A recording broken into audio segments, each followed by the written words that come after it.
Look at this giant donut-shaped region far away from Earth, beyond the orbit of Neptune.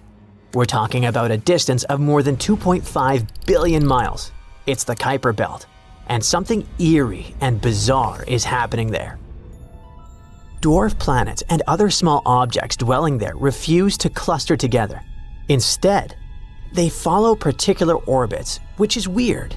The reason might be a large, mysterious planet hiding beyond Pluto. Its gravity might be messing up the orbits of those Kuiper space bodies. Hear me out. Our solar system is made up of the Sun and everything that goes around it because of the star's strong gravity. This includes the 8 main planets: Mercury, Venus, Earth, Mars, Jupiter, Saturn, Uranus, and Neptune. There are also smaller things like moons, asteroids, and Pluto. For a long time, people thought Pluto was the 9th planet, but when it was reclassified as a dwarf planet, scientists started looking for a new Planet X. Did they have a thing about odd numbers or what? And guess what? Some really think there might be a big, icy planet hiding far, far away beyond Neptune. This mystery planet is often called Planet 9. Now, Planet 9 hasn't been seen yet, but scientists think it might be out there because of some tiny, faraway space rocks called etnos that move following bizarre, confusing paths. These paths seem to be grouped together and tilted in a way that doesn't happen by chance. This could mean there's a hidden planet pulling them into place with its gravity. If Planet 9 is real, it might be 5 to 10 times heavier than Earth. It would also be super far away, hundreds of times farther from the Sun than Earth is. Over the years, scientists have guessed different distances for its orbit, and the newest guess in 2025 says it could be about 290 times farther from the Sun than Earth. There are some cool ideas about where Planet 9 came from. It might have started as a big planet that Jupiter once kicked out of the inner solar system, or it might have come from another star or even wandered around space on its own before getting caught by the Sun's gravity. Even though scientists have looked really hard using powerful telescopes, no one has actually seen Planet 9 yet, and so far, its existence is still just a theory. But recently, a group of researchers tried something clever. They used data from 2 special space surveys called ERAS and ACARI. These 2 looked at the sky in invisible light, far infrared, about 23 years apart, which is helpful because Planet 9 is supposed to move very slowly. The team focused on a special list from ACARI, which is better at finding faint, moving things in space. They guessed how bright Planet 9 might be and how fast it might move based on how big, far away, and cold it could be. Then they looked for matching blips in the sky that were seen by both ERAS and ACARI, but not in the exact same spot. That's because a real planet would have moved a little over 23 years, and they indeed found 13 possible matches that could be Planet 9. Their estimations were based on how far away the object seemed to be, 500 to 700 times farther from the Sun than Earth, and how heavy it might be, which is 7 to 17 times Earth's mass. After looking very carefully at all the images, they narrowed it down to one really good candidate. The 2 detections weren't in the same spot in both surveys, and the way they appeared in the ACARI map matched what you'd expect from a slow-moving object. It showed up on one date and wasn't there 6 months earlier, but of course, there was a catch. Apparently, the old data isn't good enough to figure out the exact path of the potential planet. So, the team wants to do new follow-up observations using a special camera called DCAM, which is really good at spotting faint, moving objects. That way, they can find out if this candidate is really Planet 9. Additionally, it can help us learn more about how our solar system works and how it formed. If Planet 9 is ever discovered, it would totally change the way we understand our solar system. It could explain why some far-out space rocks in the Kuiper Belt tilt weirdly. The thing is, most planets go around the Sun in a flat-ish circle. But those faraway objects are tilted about 20 degrees. Planet 9 might be the reason why. Next, we'd probably find out why those tilted objects seem to point the same way. Their orbits are grouped together in one direction. A big hidden planet's gravity could be hurting them like sheep. There are also some strange tilted objects super far away. They don't make sense unless something big, like Planet 9, is tugging on them. A few space rocks orbit the Sun backward between the big planets, which is kinda the wrong way. That's super weird unless something big is messing with them. Some far-out Kuiper Belt objects keep crossing Neptune's path and haven't been flung away. That's because Planet 9 might be helping keep their orbits stable over a long time. Another cool thing is that if Planet 9 existed, it would be a super-Earth, a kind of planet we see a lot around other stars, but we don't have in our solar system yet. So finding one here would make our solar system more like the others out there. Throughout history, people have been wondering if there could be hidden planets far beyond Neptune, even before Pluto was found. Back in 1880, a guy named George Forbes guessed there might be two unknown planets way out there, one about 100 times farther from the Sun than Earth, and the other about 300 times farther. He thought these mystery planets might be pulling on some comets and changing their orbits, kind of like how Jupiter does with the comets near it. In 2004, scientists found a weird little world called Sedna. It had a strange path around the Sun that didn't seem to be affected by any of the known planets.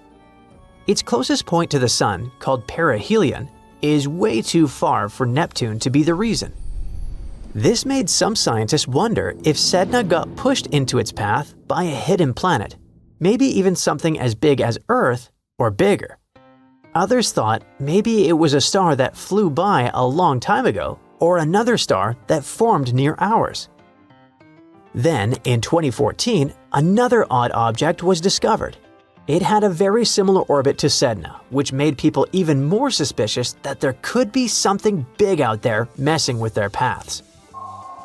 This kicked off a new round of the Planet X or Planet 9 hunt. At a meeting in 2012, a scientist named Rodney Gomez said that maybe there was a big, hidden planet around 1,500 times farther from the Sun than Earth. He thought it could explain the orbits of other odd objects, like some far-out comets and centaurs, small bodies that wander among the giant planets. At that time, those who supported the Planet 9 theory believed that if it existed, it would move around the Sun in a huge, stretched-out circle called an elliptical orbit. It would be about 400 to 800 times farther from the Sun than Earth is, about 13 to 26 times farther than Neptune. If it really had that kind of orbit, it would take around 10,000 to 20,000 years to go around the Sun just once. Plus, if it indeed orbited the Sun, it wouldn't follow the same flat path as the other planets. Its path would be tilted by about 15 degrees to 25 degrees. The farthest point in its orbit, called aphelion, would be in the direction of the Taurus constellation. As for the closest point, it would point towards Serpens, Ophiuchus, or Libra. As for the composition of Planet 9, it would probably be a lot like Uranus or Neptune. It would have a thick atmosphere made of hydrogen and helium, and it would be super cold, negative 375 degrees Fahrenheit. Its core would be made of iron, and its middle layer would be full of rock and water ice. At the same time, if the planet was smaller and denser, then it might be more like Earth, with a rocky surface instead of a gassy one. According to a scientist named Mike Brown, if Planet 9 was real, a space probe would reach it in about 20 years if we used a powerful slingshot path around the Sun. So, planets with two suns, like Tatooine from Star Wars, used to sound like pure fantasy. For decades, scientists believed these systems were too unstable to exist. Two stars tugging at a planet should fling it into space or drop it into one of the suns. Except, it turns out that nature didn't get the memo. Astronomers have found a planet calmly orbiting two stars like it's no big deal. This planet lives closer to its two parent stars than any other directly imaged planet in a binary star system astronomers have ever seen. Now, direct imaging means they saw the planet's light, not just its shadow. The whole system sits about 446 light-years away, so the light we see from it today left before humans ever built modern cities. This space monster is roughly 6 times the mass of Jupiter. And even more surprising, the planet is only about 13 million years old. That sounds ancient until you zoom out a little. Earth is about 4.6 billion years old, which makes this planet basically a newborn in cosmic terms. The two suns of this monster orbit each other incredibly fast and complete a full loop in just 18 Earth days. That means their gravity constantly shifts, yanking space around them like a cosmic washing machine. Even so, the planet stays locked in its path, so it takes it 300 Earth years to finish a single orbit. So nobody fully understands how this planet formed in the first place. When two stars orbit each other this closely, their gravity usually tears apart planet-forming material before anything big can take shape. Scientists have only found a few dozen planets like this so far, and that's nowhere near enough to piece together the full story. To solve the mystery, they need more data. Now, another cool find that still needs more research is a planet so stretched by gravity that it looks like a lemon, not a sphere. This planet is nothing like the calm blue and green worlds we see in space movies. It orbits a pulsar, which is basically a star's corpse. When a massive star expires, it collapses into an ultra-dense object that spins insanely fast and blasts radiation like a cosmic lighthouse. Being near one of those means game over for anything solid. And yet, this planet hangs on, barely. The gravity stretches it, pulling harder on the side facing the pulsar than the far side, like cosmic taffy. And here's where it gets extra unsettling. When scientists analyzed this planet's atmosphere, they didn't find water or oxygen. They found helium and pure carbon. No clouds, no oceans, no chance of life. According to everything we know about planet formation, this world shouldn't exist at all. So it might not be a planet in the normal sense. It could be the exposed core of a star that got shredded, leaving behind something stuck between planet and stellar corpse. That's a pretty scary trend. The line between planets and stars keeps getting blurry. And speaking of scary, meet this guy. This system lives around two red dwarf stars. These two stars orbit each other at a distance similar to how far Jupiter sits from the Sun. Scientists found two Earth-sized planets and a third possible one squeezed right up next to the stars. One planet completes a full year in just over 2 days. Another takes about 3.5 days. The candidate planet orbits even faster. To put that in perspective, these planets sit less than 2 million miles from their star. The Moon sits about 250,000 miles from Earth. So yeah, these worlds are close. When they combined data from space and ground-based telescopes, astronomers realized they were staring at something totally new: planets that transit or pass in front of both stars. Most planets in double-star systems orbit only one star, and this setup shouldn't last long according to the rules of physics. But these planets exist anyway, calmly breaking the rules. So this guy proves that planet formation works in ways we still don't fully understand, and space clearly enjoys messing with our expectations. Now, let's crank up the horror a notch. Astronomers made the first ever 3D map of a planet outside our solar system. And not just any planet. This one is so hot it literally tears water molecules apart. As the planet moved behind its star, the James Webb watched tiny changes in the star's light at different colors or wavelengths. Some colors get absorbed by water vapor, others don't. By stacking all that info together, scientists figured out temperatures at different heights and locations in the planet's atmosphere. And that's how they learned that parts of its atmosphere heat up to nearly 5,000 degrees Fahrenheit, hotter than molten lava. This superhot planet sits about 400 light-years away and weighs around 10 times as much as Jupiter. It races around its star in just 23 hours. 1 year there is basically a day. And because it's so close, the temperatures get so high. Winds try to move heat around, but they totally fail. WASP 18b's atmosphere barely has any water and instead overflows with carbon monoxide.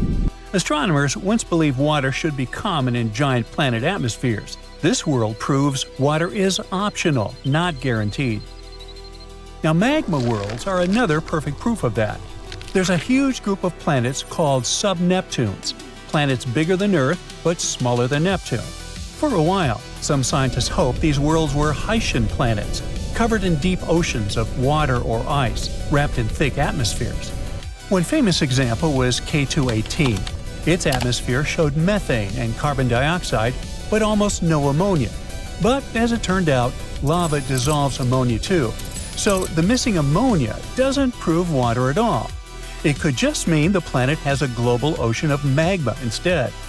The researchers model how these planets heat up, cool down, and evolve over time. They asked a simple question: do these planets ever cool enough to stop being lava worlds? And the answer was almost never. When they tested thousands of known sub-Neptunes, they say almost all of them are likely lava worlds, not water worlds. In simple terms, these planets don't breathe water vapor, they breathe rock vapor.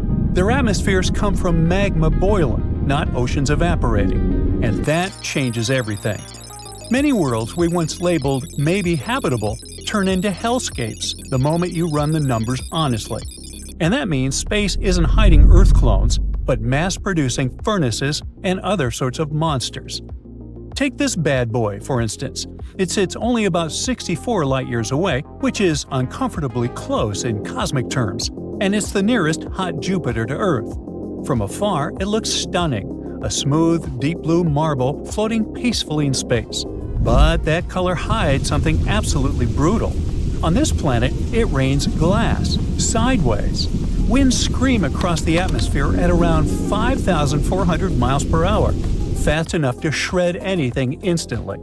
The blue color comes from tiny particles of silicate, the stuff glass is made of, floating in the air. The planet's surface temperature hits about 2,400 degrees Fahrenheit, hot enough to melt rock. That heat turns those silicates into microscopic shards of glass that whip around the planet like a worldwide sandblaster. Standing there wouldn't hurt. You wouldn't exist long enough to ever feel it. And then there's the darkest planet ever found. It reflects less than 1% of the light that hits it. It's darker than coal, darker than black paint. Light just disappears into it. Not all planets even bother with stars at all. Astronomers have found rogue planets, worlds kicked out of their solar systems. These lonely planets drift through space in total darkness, frozen and untethered, with no sunrise ever again. Now, all of this shows us that our universe isn't designed for life. Life survives despite the universe, not because of it. Earth isn't typical, it's lucky. We're only at the beginning of this discovery era. Every year, new telescopes sharpen the picture, and every year, the picture gets stranger.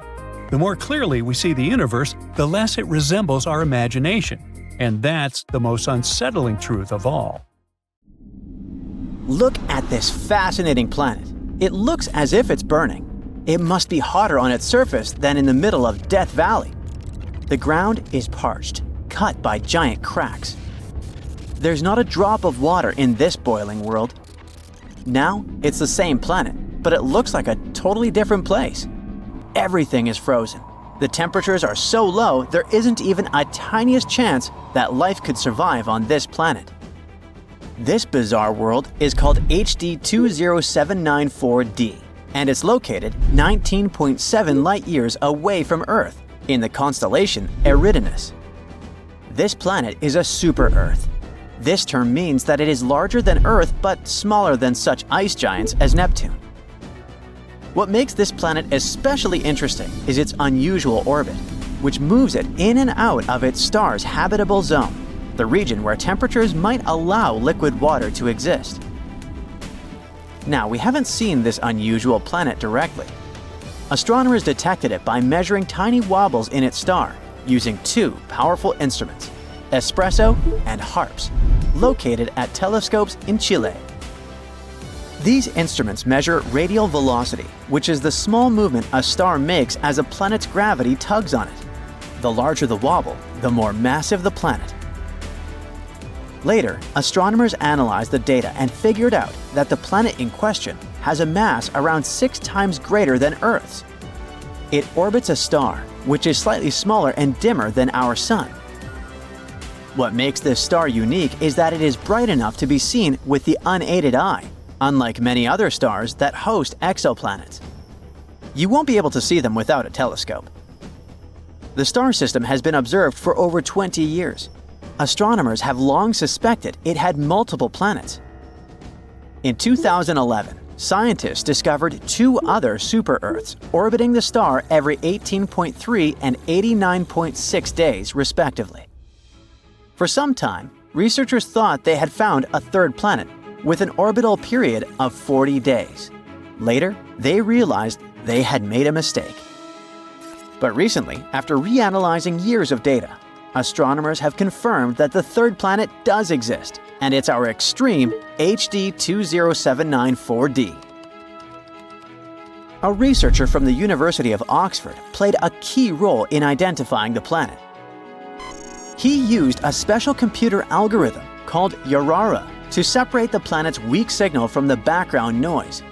It helped him confirm that the planet truly existed and was pretty unique. Unlike the planets in our solar system, which have mostly circular orbits, the newly discovered one follows a highly elliptical, stretched-out orbit. It takes 647 days to complete one trip around its star. That's just 40 days shorter than Mars's orbit around the Sun. At its furthest point, the planet is twice the Earth-Sun distance, which makes it an icy world far outside the habitable zone. At its closest point, it moves inward to 0.75 AU, where it enters the habitable zone, where liquid water might exist. This extreme movement creates truly bizarre seasons. For some part of its orbit, HD 20794d is frozen, like an icy wasteland. As it approaches its star, temperatures rise and ice likely melts, forming temporary oceans. The planet then experiences a short, scorching summer. It is so hot that the water on its surface might evaporate into the atmosphere. Shortly after, the planet moves away again. It triggers a gloomy fall with rains, followed by a deep freeze in winter.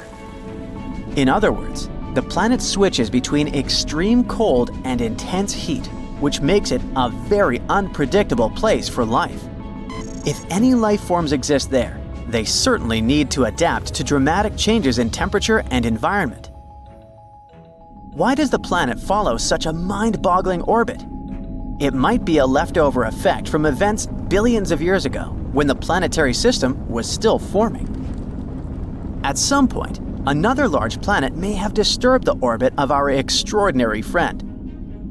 Another possible explanation is that a giant planet once existed in the system, and its gravity pushed HD 20794d into an elongated path. Later, this giant planet may have been ejected from the system, leaving the smaller planet in its current orbit. This theory makes sense because the 2 other planets in the system, B and C, have more normal circular orbits. The discovery of this planet is so exciting because it challenges what we know about habitable planets.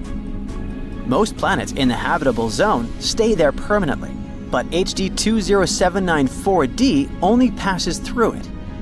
Scientists want to know if such a planet could still support life, even briefly. So future telescopes will study the atmosphere of this planet, looking for signs of water, gases, or even life.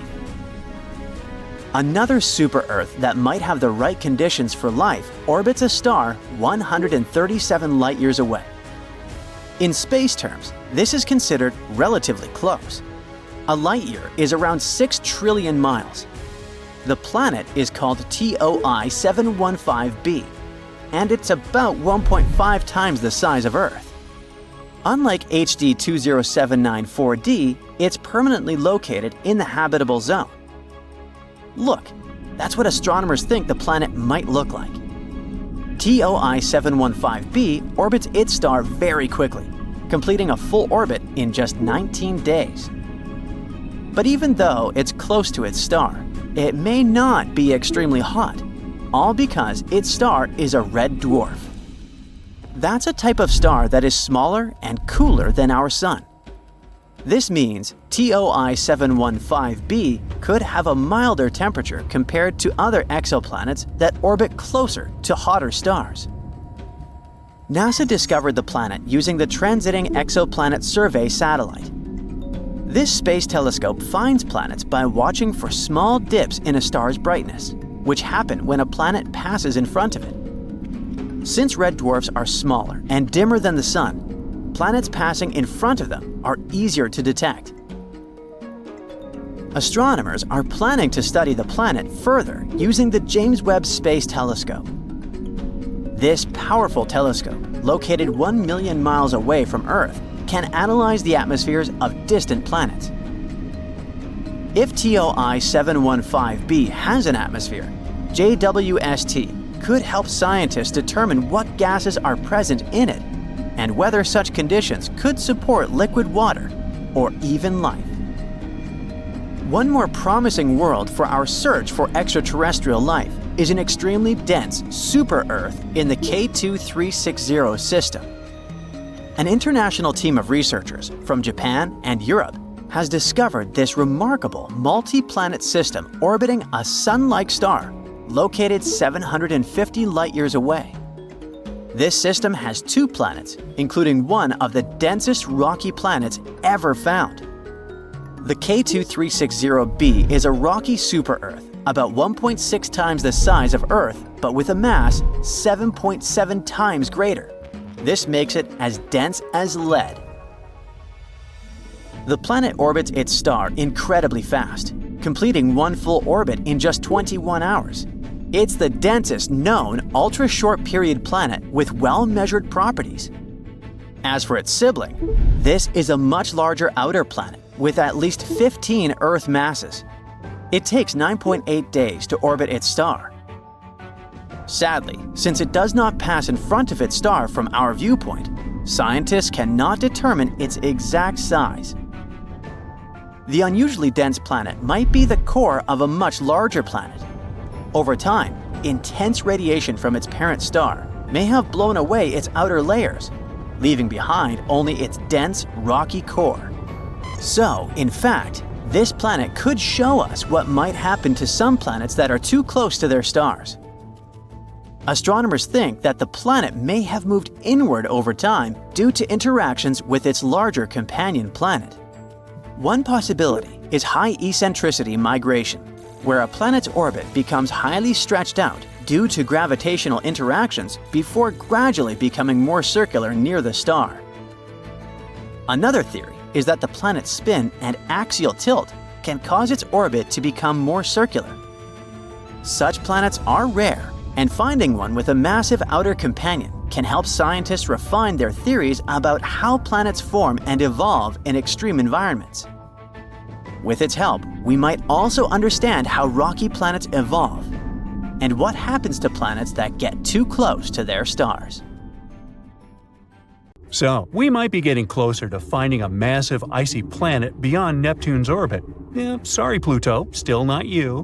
Recently, some universe mapping using data from a telescope in Hawaii eliminated about 78% of the possible locations for this mysterious Waldo from space. Some people call it Planet 9, while others prefer Planet X. Either way, it's been causing controversy since its existence was first proposed, and that is mainly because no study so far can answer the big question: does it really exist? If discovered, Planet 9 would rank as the 5th largest planet in our solar system, with a mass 10 times that of Earth. It's also theorized to be gaseous, like Uranus. The initial study on Planet 9, dating back to 2016, suggests that this colossal new planet orbits the Sun 29 times farther out than Neptune, which sits at about 2.8 billion miles. As a result, the Planet 9 would take between 10,000 and 20,000 years to complete a single orbit around the Sun. If confirmed, this yet-to-be-understood world would dominate a region larger than any other known planet in our cosmic neighborhood. These are all intriguing hypotheses, but without a single piece of evidence or observation to back them up. Before dismissing this as a wild guess, It is important to note that these researchers relied on complex mathematical modeling and computer simulations to speculate about the planet's characteristics, because that's what they do. The hypothetical presence of this planet would explain various mysterious features located beyond Neptune. We are specifically talking about the Kuiper Belt, a huge donut-shaped region filled with icy debris left over from the formation of the solar system, including comets and dwarf planets like Pluto. What happens is that the 6 farthest objects in the Kuiper Belt exhibit elliptical orbits that are all oriented in a similar direction within physical space and tilted approximately 30 degrees downward relative to the orbital plane of our 8 known planets. What's strange here is that, despite their distinct orbital velocities around the solar system, they maintain this alignment.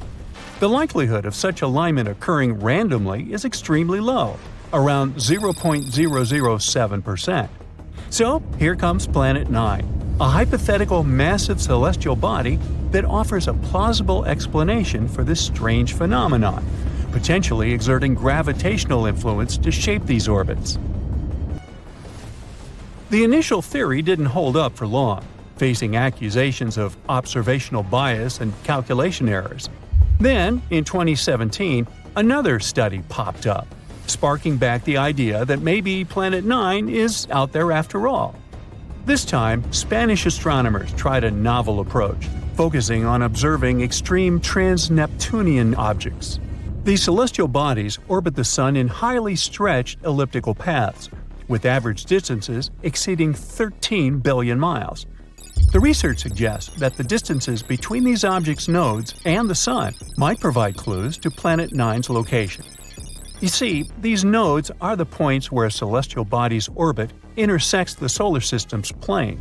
When these objects reach these points, they're more likely to interact with other solar system bodies, potentially causing significant changes in their orbits or even collisions. So, if the trajectory of these extreme trans-Neptunian objects remains stable, everything's fine. But if it's not, well, that's a sign that something else, something big, is messing with their path. And that's exactly what the research found. There is something unseen out there, throwing these objects off course. And that something could be a planet, chilling at a distance between 300 to 400 times farther from the Sun than Earth. To this day, the study of the extreme trans-Neptunian objects is the strongest evidence we've got for Planet 9's existence. And if you're still not convinced by this theory, know that strange motions like these have led to planetary discoveries before. Neptune, for instance, was spotted because Uranus's motion didn't quite agree with the predictions of Newtonian gravity. But the deflection of its orbit could be explained if it was caused by a pull of an undiscovered planet. And just like that, we discovered Neptune. Now, the year is 2021, and there's all this buzz about Planet 9 again. After correcting some old guesses, studies are now leaning towards the idea that this mystery world follows an epic loop around the Sun every 7,000 years.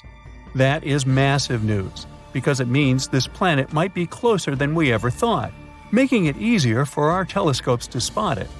The paper also suggests there is a whopping 99% chance that the funky orbits of these distant objects are all because of this unseen planet, not just some cosmic coincidence. Now, the odds of this whole situation being a fluke are down to a 1 in 250 chance, which is much better than the 1 in 10,000 chance back in 2016.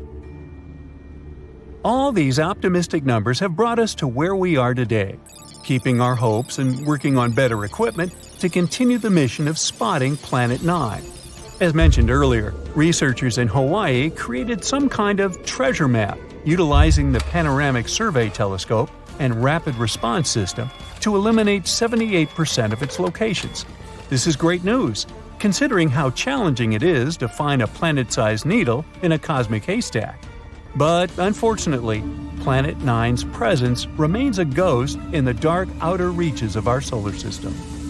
Enthusiasts are still convinced of its existence and believe it is only a matter of time before we celebrate the discovery of Earth's new cosmic cousin. They're putting their hopes on the Vera C. Rubin Observatory, which is currently under construction in Chile and is scheduled to begin science operations in late 2025. Over the course of 10 years, this observatory will scan the entire southern hemisphere sky every few nights with a 27-foot, fast-moving telescope equipped with the largest digital camera in the world. The idea is to catalog everything in the solar system, reaching out to and beyond Neptune, and tracking the movements of millions of celestial objects, including space junk, asteroids, comets, and stars. If Planet 9 is indeed out there, this next-generation telescope could be the one to find it. The existence of this mysterious planet is far from being universally accepted in the scientific community. That is simply because Planet 9 isn't the only explanation for the strange phenomenon occurring beyond Neptune. One theory suggests that a group of distant objects, such as dwarf planets, comets, and moons, might be collectively influencing the orbits of the extreme trans-Neptunian objects. Others believe that a black hole is behind all this. These compressed masses are some of the densest objects in the universe, potentially capable of affecting the orbits of other masses, like how this supposed ghost Planet 9 is believed to be doing. Another bold perspective suggests that our current understanding of the laws of gravity is flawed, actually incomplete. This theory, known as modified Newtonian dynamics, proposes that these distant icy objects exhibit strange behavior not due to influence from another planet, but rather because the immense gravitational field of the Milky Way is influencing them. However, even supporters of this theory acknowledge that it is too early to draw firm conclusions, and much more extensive research is still required. While we continue our relentless hunt for Planet 9, some astronomers have taken it a step further, suggesting the existence of a hypothetical Planet 10. This world has a mass and size like that of Mars or Earth and is located on the edges of the Kuiper Belt. But the thing is, if this alleged Planet 10 is indeed as small as scientists believe, it might not have enough gravity to clear its orbit of debris. And that is pretty similar to what happens with Pluto, being one of the reasons why it got into trouble back in 2006. So yeah, it's better not to get too excited. This supposed Planet 10 might end up classified as another dwarf planet. Hey, scientists may have just found a new planet that looks a lot like Earth, with a big icy catch. This world is about 150 light-years away, rocky, and circles a sun-like star on a schedule pretty close to ours. At first sight, it sounds promising, right? Well, slow down. There's a catch here. It might be insanely cold as Mars in the deep freeze. You see, HD 137010b, that's a mouthful, doesn't seem to be a gas ball, so we would probably be able to stand on its surface. It's a little bigger than Earth and goes around a star that's pretty similar to our Sun. This star is about 146 light-years away from our planet, which, in space terms, is close enough for scientists to study it instead of just, squinting at it. But what made people excited is the fact that this planet takes about 1 Earth year to go around its star. Now that's a big deal, because most exoplanets dash around their stars in days or weeks. Even better, this newly discovered one might sit right on the outer edge of the habitable zone, also called the Goldilocks zone. This region is not too hot and not too cold, which means that liquid water might exist on the planet if it has the right atmosphere. A big if, but still cool. Another thing that makes this planet extra special is how we see it. From Earth, it actually passes in front of its star. Imagine a tiny bug crawling across a flashlight beam. You got it. That makes it way easier for scientists to study things like its size, orbit, and maybe even what its atmosphere is made of. And if all of this checks out, it could be one of the best Earth-like planet candidates we've ever found. And now, the bad news. This planet does not get much sunlight. HD 137010b gets less than 1/3 of the heat and light Earth gets from the Sun.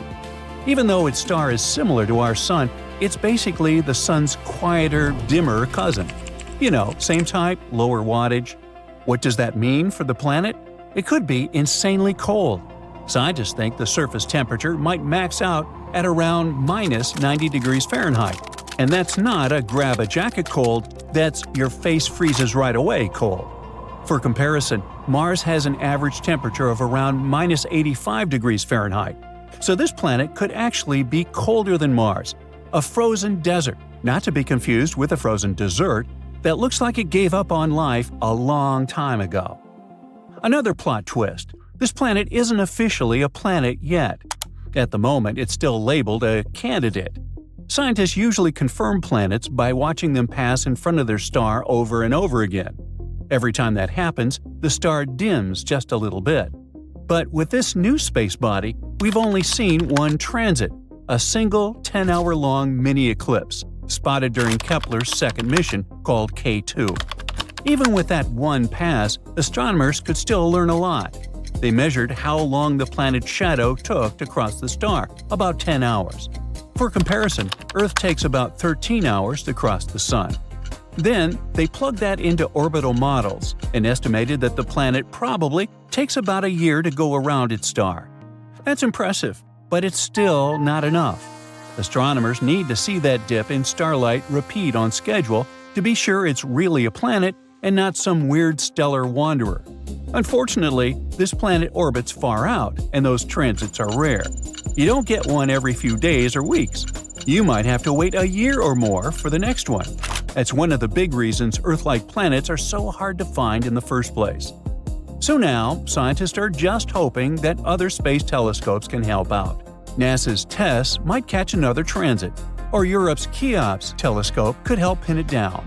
If neither of those catches it, we might have to wait for the next generation of space telescopes to get better data. Because even though this planet sounds like an ice cube in space, it's not totally doomed. If it has a thick atmosphere, especially if it's rich in carbon dioxide, it could trap heat really well, like a planet-sized winter coat. In that case, the planet might actually have a mild climate, or even liquid water on its surface. Well, based on computer models, scientists say there's about a 40% chance this distant world sits in the safe, conservative, habitable zone. A chance that is located in a more relaxed, optimistic habitable zone reaches 51%. But there's also a 50-50 chance that the planet is actually outside the habitable zone altogether. In other words, this planet is basically a cosmic coin toss. It could be a frozen wasteland, worse than Mars, a chilly, barely survivable world, or a watery planet hiding under a thick atmosphere. HD 137010b isn't the only place that has the potential to host human civilization in the future. In recent years, astronomers have been spotting new super-Earth planets orbiting remote stars. Now, checking our space vocabulary, super-Earth means a planet beyond the solar system with a mass higher than that of Earth, but below those of the ice giants of the solar system, Uranus and Neptune. One of those planets is Gliese 667cc. It's just 22 light-years from Earth. But even though it seems pretty close, it's still around 129 trillion miles away from us. That's around 1.4 million times the average distance from the Earth to the Sun, so very, very far. The planet itself is around 3.8 times as massive as Earth and completes one orbit around its host star within 28 days. In other words, a year on that Earth-like planet is 13 times shorter than a year on our planet. Luckily, the star is a cool red dwarf, so the exoplanet most likely lies in its habitable zone. But there's still a chance that this world might be regularly baked by the flares from its parent star. Then there's Kepler 22b. This world is way farther away than the previous world, more like 600 light-years away from our planet. It's larger than Earth and is about 2.5 times our planet's size. Sadly, we still don't know whether this planet is rocky, liquid, or gaseous. The orbit of Kepler 22b is pretty similar to Earth's. It takes the planet 290 days to orbit its G-class star, which is kinda similar to our Sun. But this star is smaller and colder than ours. Now, don't confuse this world with Kepler 69c. It lies a whopping 2,700 light-years away from us and is almost 70% larger than Earth. Researchers know nothing about its composition, but they found out that the planet needs 242 days to complete one orbit. This makes its position in its system similar to that of Venus in our solar system. At the same time, this world might be more hospitable than Venus since its host star is a bit less luminous, 80% of our Sun. As for our Venus, it's an extremely hostile place. You don't want to go there. A runaway greenhouse effect caused by an atmosphere that's about 96% carbon dioxide traps the heat. That pushes surface temperatures up to around 878 degrees Fahrenheit, which is hot enough to melt lead. On top of that, the air pressure is about 90 times stronger than that of Earth, and the whole planet is covered in thick clouds of corrosive sulfuric acid. Oh boy. Compared to our neighbor, TOI 733b seems like a pretty friendly world. This planet was found in 2023. It's floating 245 light-years away from Earth. The coolest thing about this planet is that it might have a massive ocean. According to scientists, this planet is likely to be completely covered with water. Does it mean there could be life on this super-Earth? Well, time will show. And who knows? Maybe soon we'll find even more planets that could become a new home for people looking to explore the universe. As for HD 137010b, the fact that it checks so many Earth-style boxes makes it a really interesting find. It's not a backup Earth yet, but it makes scientists stop and say, okay, this one's worth a closer look, or something similar. You know, we've all begged for just one extra hour in the day. Actually, 2 hours would be better. Well, scientists have good news and bad news. The good news is that our planet is heading toward a future where a day could last 25 hours. The bad news is that eventually, the same physics that makes the day longer will also get rid of our planet's rotation, literally freezing Earth in time, meaning endless days and nights and oceans fleeing to the poles, all while the atmosphere turns into a relentless planet-wide storm. Uh-oh. Now, back when the Earth was just a massive, messy cloud of dust and gas, gravity started pulling everything toward the center. As all that debris smashed together, it started to swirl, like water rushing down a drain, but on a cosmic scale. That spin caused a momentum. Since space is a vacuum, there was no air to slow us down. Earth just kept spinning, and that spin became a day. One full rotation takes about 24 hours, and that's the rhythm we've known since we started recording time. But the thing is, we adopted 24 hours as a close estimate. In truth, a day is never exactly 24 hours long. Now, basically, Earth keeps spinning, but it's constantly losing tiny bits of speed. That's mostly because mass keeps moving around. Think of it like a figure skater. If they pull their arms in, they speed up. If they put them out, they slow down. Earth does the same thing, except without arms. When the 2011 earthquake hit Japan, it shifted the ocean floor so violently that it pulled Earth's mass inward, instantly shorting our day by 1.8 microseconds. Conversely, as glaciers melt and water rushes from the poles to the equator, Earth's arms are spreading out, causing us to drag. We're not just sitting on a big rock. It's like we're on a wobbly spinning top that moves every time something heavy happens on it. Most days end up being a few milliseconds longer than 24 hours. We can't feel this, but atomic clocks can measure it. Over long periods of time, those milliseconds add up, and as they do, the length of a day slowly increases. That's how a 24-hour day starts drifting toward 25. To check this, scientists pulled together nearly 3,000 years of sky records. Thousands of years ago, people carefully recorded eclipses. It was a scary event. Kings, priests, and astronomers wrote the exact time and location when the sun vanished. Those records survived on clay tablets, scrolls, and manuscripts. For the sky to go dark, the sun, earth, and moon must line up perfectly. If the timing is off by even a second, the shadow falls on the wrong part of the world. Today, astronomers know the moon's movements with incredible precision. They actually bounce lasers off mirrors left on the lunar surface to measure its orbit. That's why, in theory, we should be able to rewind the past like in a YouTube video and see every ancient eclipse exactly where history records it. But when scientists tried that, the moon showed up too early, or too late. The shadow wasn't where the record said it should be. The puzzle only solves itself when you realize one thing: Earth used to be a little faster. When researchers adjust Earth's rotation to be slightly quicker, everything snaps into place. In other words, Earth was spinning a little faster in the past, and these eclipse records show it. On average, this translates to a day increasing by about 1 to 2 milliseconds every 100 years. That's 1,000th of a second. You'll never notice it. But over time, those tiny bits stack up. About a second every 10,000 years.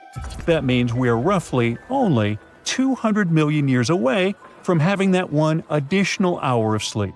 So the good news turns out to be only meaningful for future Earthlings.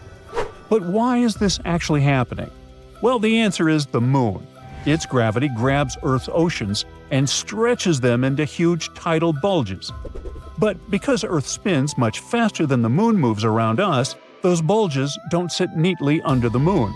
They get dragged slightly ahead as the planet rotates. That means the oceans are constantly being dragged across the planet, rubbing against the seafloor and the continents. That rubbing creates friction, and friction is a thief. Where there's friction, there's heat. So the Moon slowly turns Earth's spin into heat that spreads through the oceans and into space. And once that energy is gone, it's gone for good. Since there's no visible cosmic creature to push Earth back up to speed, day after day, the Moon acts like a slow, steady brake, stretching our days little by little and drifting farther away as it does. Yes, as much as we used to fear that the Moon would collide with Earth one day, it's actually going in the opposite direction. All that transfer of energy that's happening between Earth and the Moon is slowly pushing our satellite further away, approximately 1.5 inches per year. We know this because during the Apollo missions, astronauts left mirrors on the Moon's surface, and today scientists fire lasers at those mirrors and time how long it takes the light to come back.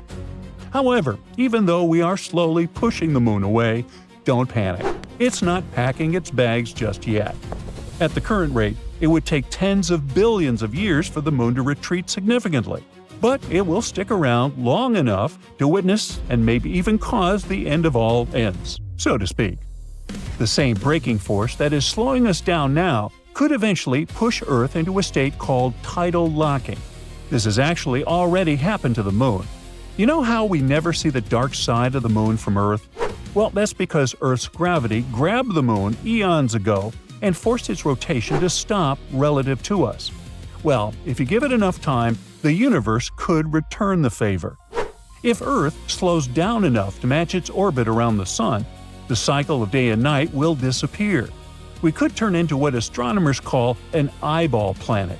Because the Sun would just hang motionless in the sky, the side facing it would turn into a blistering scorched desert. That's the pupil of the eye. The side facing away would freeze into a massive white shell of ice, the white of the eye. The only spot where life could hang on in this area is called the iris, a narrow strip caught between the crazy hot day and the frozen night. But even that wouldn't be a dream come true. You'd have super hot air on one side smashing into freezing air on the other. So this zone would be hit by insane hurricane-level winds whipping across the surface.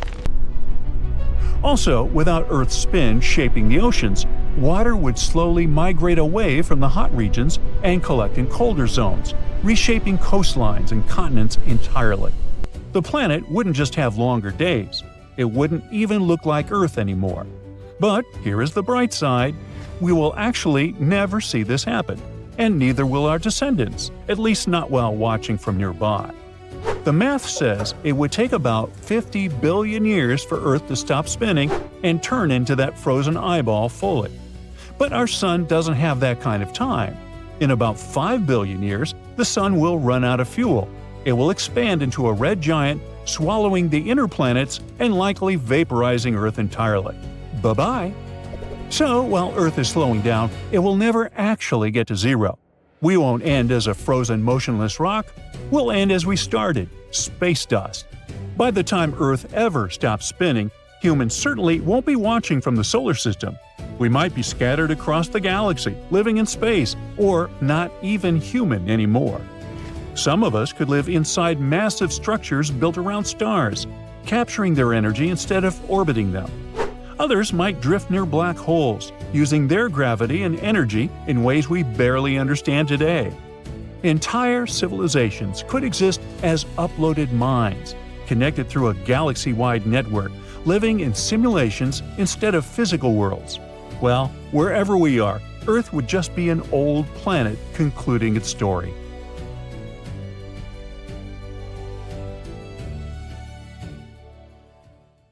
Uranus has a 22-year-long winter. On a planet like that, if it was habitable, everything would be frozen and covered in ice, white and gray desert all around. People would have to stock up on food and supplies, make extra sturdy buildings and homes, and always wear thick, warm clothes. Finally, transportation would be next to impossible. But thanks to the Sun, each planet in our solar system has unique weather, climate, and seasons. There are several reasons contributing to that. First of all, it's all about how far a planet is from the Sun. If a planet is close, like our neighbor Mercury, it gets a severe sunbath.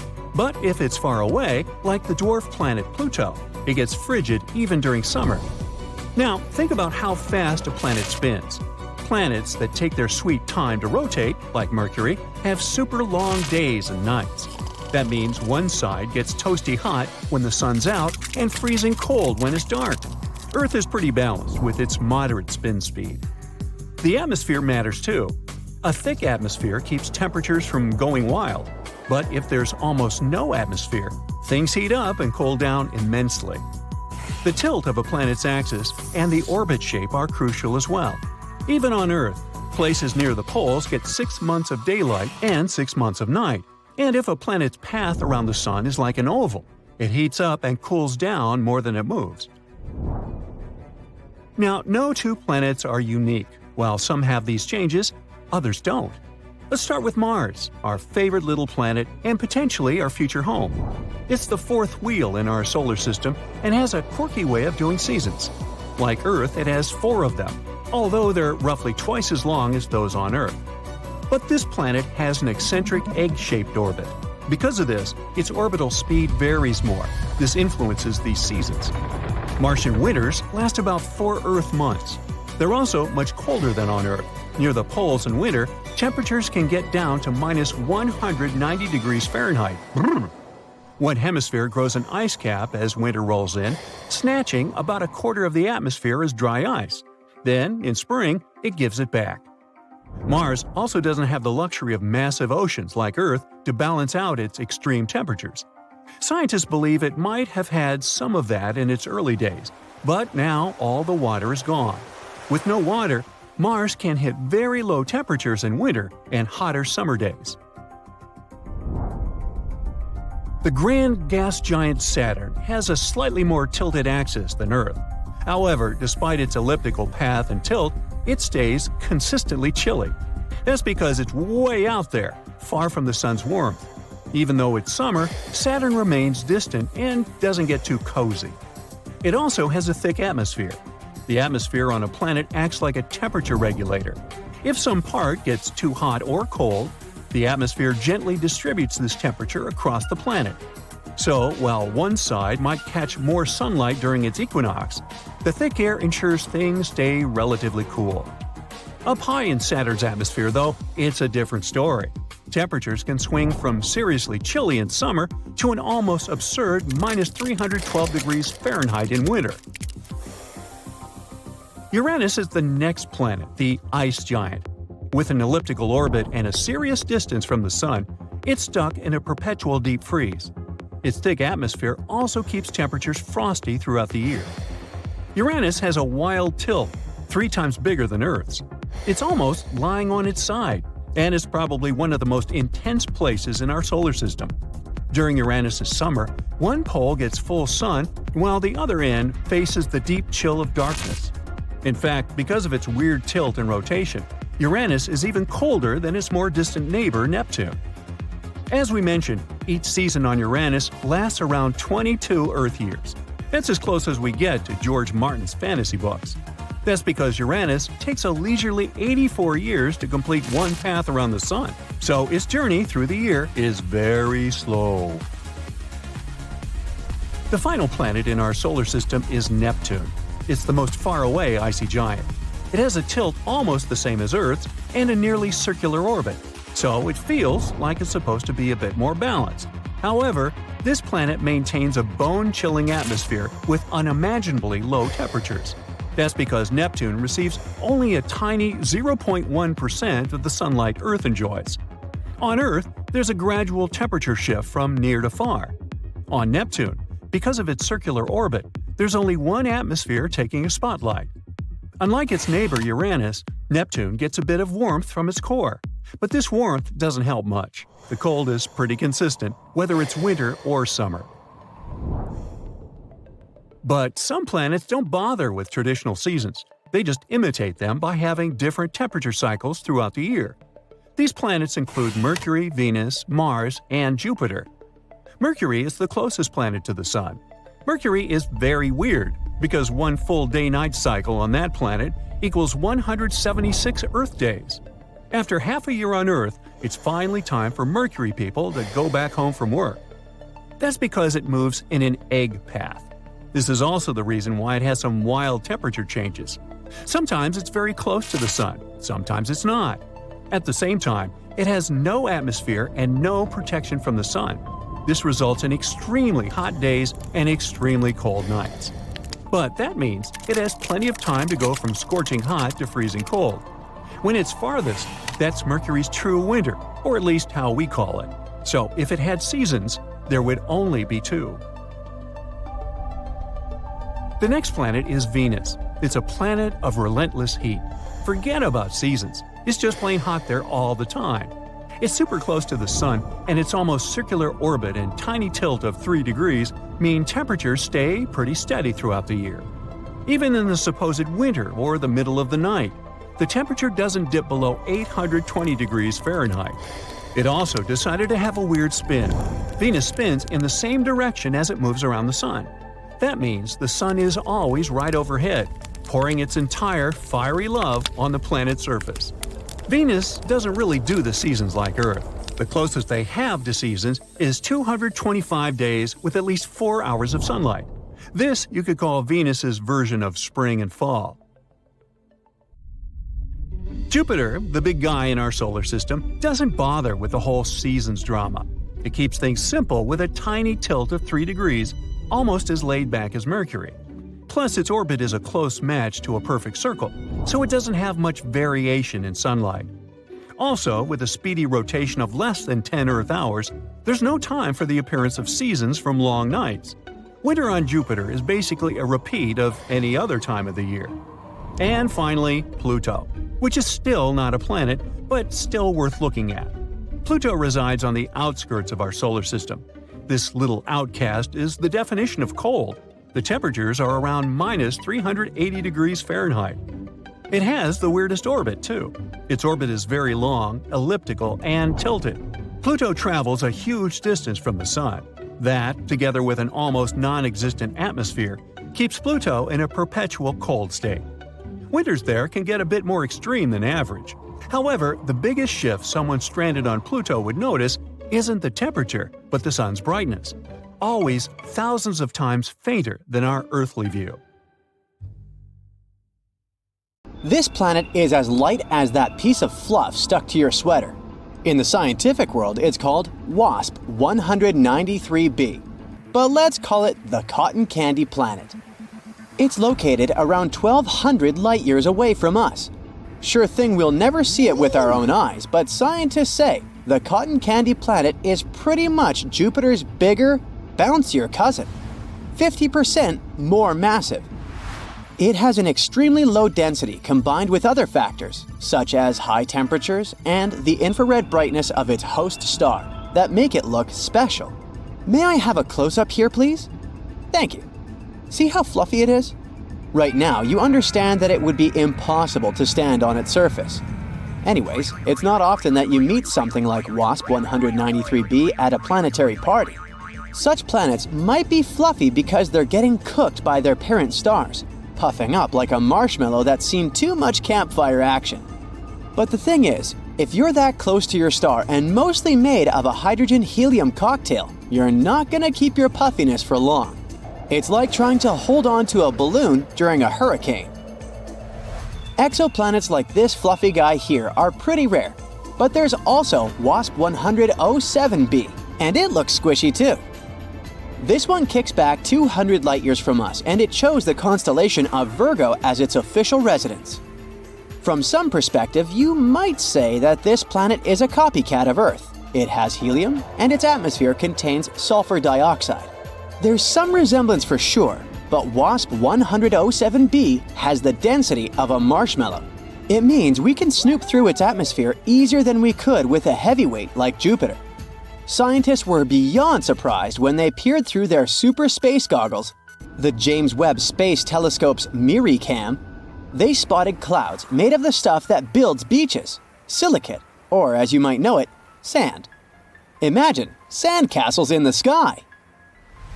Those sound clouds are way up there in the penthouse suite of WASP 100-07b's atmosphere, where the thermostat reads a breezy 932 degrees Fahrenheit.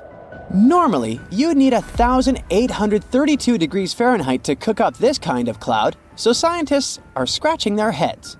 How did those grainy puffs get all the way up there? Turns out, WASP 100-07b might be running its own sandy water cycle, but with scorching silicates instead of H2O.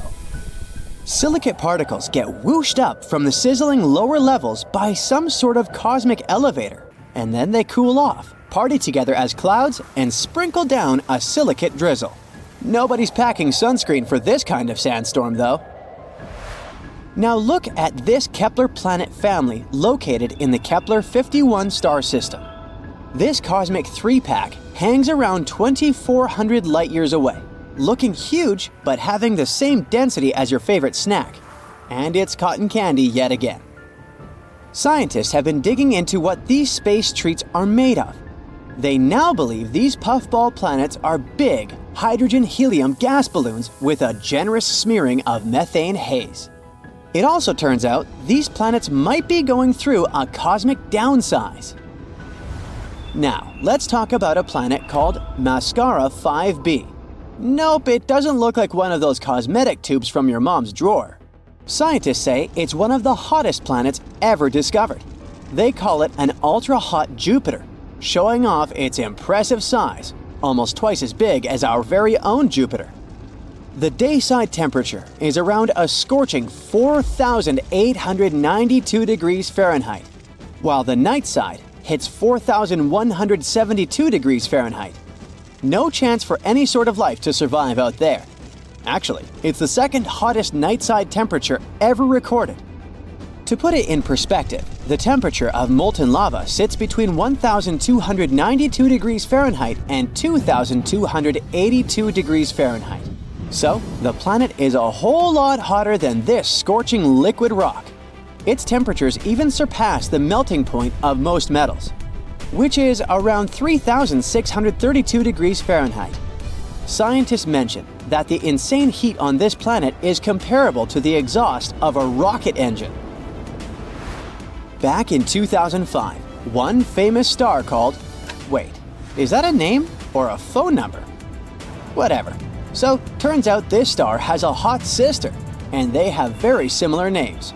This hot sister has B at the end. Well, this place looks like something from a sci-fi movie as it rocks a mesmerizing blue marble vibe, according to NASA. Such an appearance results from an atmosphere packed with hazy clouds laced with glass. The rain on this planet is glass-filled precipitation that likes to fall sideways, thanks to fierce winds blowing at a speed of 5,400 miles per hour. And yeah, it's the hot sister for a reason. Scientists have measured the daytime temperatures in this nightmarish world. It's around 1,700 degrees Fahrenheit. So when it rains on this planet, it's more like molten glass pouring down instead of your typical waterworks. You may not know it, but space is swarming with WASPs. I'm talking about planets called WASP. Meet WASP 76b. This sizzling hot Jupiter-like planet is so out of this world, It rains iron at night there. The daytime side is no less of a fiery nightmare. The temperature there is about 4,300 degrees Fahrenheit. WASP 76b may be slightly smaller than Jupiter, but don't underestimate its grandeur.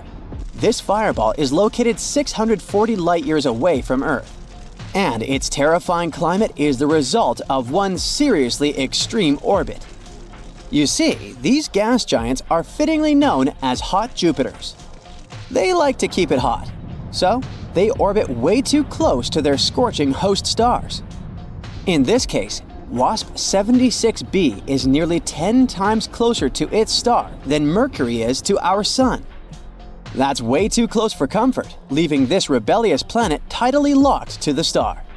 So, while one side basks in eternal light, the other is trapped in perpetual darkness. 55 Cancri e is a total gem. It's the raddest super-Earth ever spotted. Scientists initially believed it was packed with so much carbon that its insides were blinged out with diamonds, thanks to insane pressure and sizzling temperatures of 4,892 degrees Fahrenheit. But researchers put a dent in the diamond hype, showing there was actually less carbon than we had originally thought. Well, diamonds aren't actually that rare and expensive after all. They're just well marketed. The last destination for today is GJ 1214b, located 40 light-years away from Earth.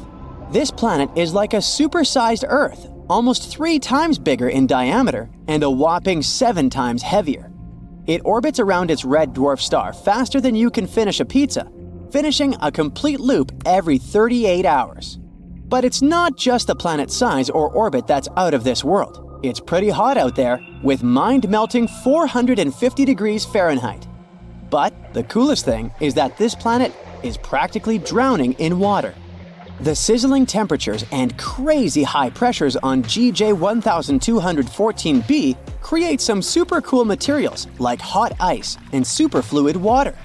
Superfluidity is something that happens in liquid helium when it's almost as cold as it can get. On Earth, water totally missed the memo on being superfluid because it needs ridiculously low temperatures and off-the-chart pressures to pull off that trick. Still, there's not much use in superfluid water. Even if you try it, you'll just get dehydrated.